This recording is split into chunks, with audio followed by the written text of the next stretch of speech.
Dateline, Disney.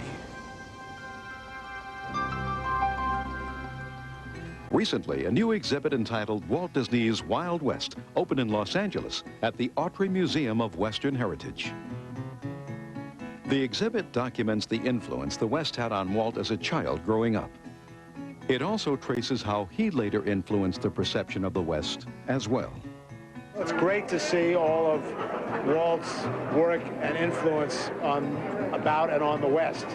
You forget that he came from the middle of the country. He was enamored with the West. He worked in a time when the West was a major subject of movies.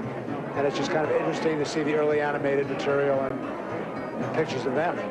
The Old West provided a perfect setting for Walt's first major cartoon creation, Mickey Mouse. And it wasn't before long that Disney fascinated every kid in America with his television series on the life of frontiersman Davy Crockett. Davy Crockett, king of the wild frontier. This is absolutely one of the great trips down memory lane for me.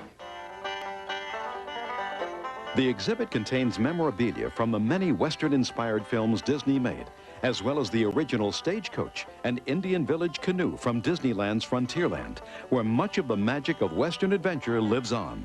There's a number of objects in the show that the public hasn't seen before.